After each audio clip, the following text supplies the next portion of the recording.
Guys, welcome back to my channel Lush Gardeners. So a lot of people were asking me questions related to the mother of thousand, and they also wanted to see how the mother of million tends to look like. Now I do have the mother of million right in front of me, so this is how it tends to look like.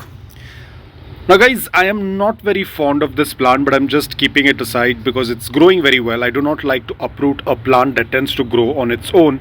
So I have just left it on its own. You can see it's starting to put out a lot of these pups. And this is how the plant looks like. You can see all these small little pups or puplets, I don't know what you call it, but these are all what are eventually going to drop into the soil and they will start to grow into a new plant. So these are all the pups. You basically do not even need to propagate this, you just leave it aside and it does its own thing. That's why this plant is considered invasive. If you have a large garden, like if you're growing your plants in the ground, please don't put this in the ground because your garden will be completely filled with this plant. So you have to be extremely careful. If you like this plant and if you want to grow this plant, ensure that you are containing it in a pot and don't put it into the ground. I have another one as well. This one is also the same variety, but the flowers look a little bit different. Now you can see I just happened to touch and one of the leaf happened to fall down. You can see this. These are the pups that fell down. So you have to just put it back into the soil and they will grow back again. You don't need to do much about it. It automatically gets multiplied on its own. But it looks very beautiful. You can see some people also call it as the chandelier plant, probably because of how the shape of the pups tend to look like. That could be one of the reason why it's also called as the chandelier plant. And over here, this is a smaller one. Again, the same thing. You can see that beautiful growth on the plant. Looks absolutely beautiful. Again, as I said, it's a very low rated plant because it's very invasive. Now guys, you don't have to be worried that you have to give any kind of specific soil to it. You can grow it in any soil as long as the soil is loose and porous. You don't have to make like a special succulent soil mix for it. It will grow in any kind of soil mix. It does not require a lot of care. Just ensure that you're watering it whenever the soil is dry. They will do quite well. But yes, do not overwater it. Let the soil dry. Otherwise, again, it will lead to root rot and the plant will start to fall or die off.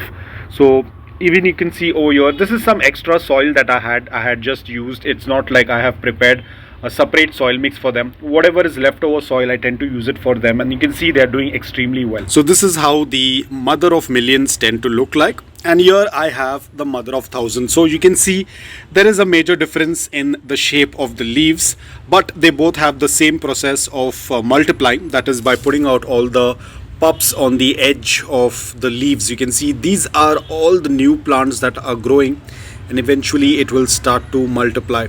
So they have more flatter leaves. The mother of thousand has more of the flatter, longer and broader leaves, whereas these have very, very narrow leaves.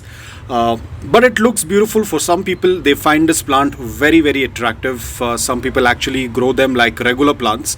I do love plants, but in case if it is very invasive, I try to keep them or contain them in one place. I do not like the pups to separate everywhere. You might have seen in some of my videos, I tend to pluck them out and throw them off because they grow in such a large number. You can imagine the amount of plants that are present on this in the form of pups. You can see there might be around 50, 60, 70 of them, and if each of these pups tend to fall into the soil, they will all turn it into a mother plant. So you can imagine around there is already 60 to 70 plants sitting on this mother plant. So you can imagine how invasive this plant is. So as I said, if you're growing it in ground, ensure that you are not putting it in the ground. Otherwise you're going to have extra work of sitting and taking out all the weeds, taking out all of them and throwing them off. It's going to be a big hassle, especially if you have a very dense garden, and if these start to grow in between, it's very difficult to get rid of them. Now talking about the light, you can keep them in indirect bright light, or you can offer them morning direct sunlight for 5 to 6 hours. They will do quite well. In fact, this one will start to get a little bit more reddish orange in color. If it gets a lot of light, it will start to stress. So you can give indirect bright light, or you can give morning direct sunlight. Avoid afternoon direct sunlight, otherwise it will start to get burnt. This one was getting a little bit extra morning direct sunlight, so you can see it's a little bit different compared to this one. This one was an indirect bright light, so it's more on the green color. compared to this one.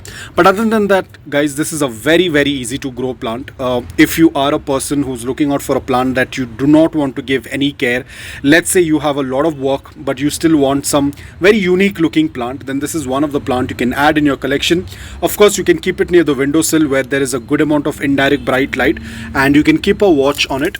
If these do not get soil, and if these pups tend to fall on a dry surface, they will root, but eventually they will die off. So you can keep it in a place where there is not much soil, but if you have other plants, avoid keeping them very close to it, otherwise these pups will fall into that soil and will start to grow in that. And when they start to grow, of course, they are going to start pulling out all the nutrients from the soil. So if you have a plant that is a heavy feeding plant, then these will start absorbing all that nutrients from that soil. So just keep a watch on it. Other than that, it's a very easy to grow plant.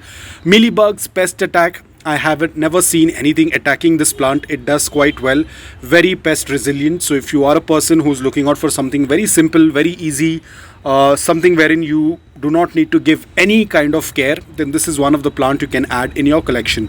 So guys, that's all about it. I hope that this video was helpful to you. If it was, please hit the like button, and if you're new to my channel, please consider subscribing to it. Until then, take care, stay safe, and keep propagating.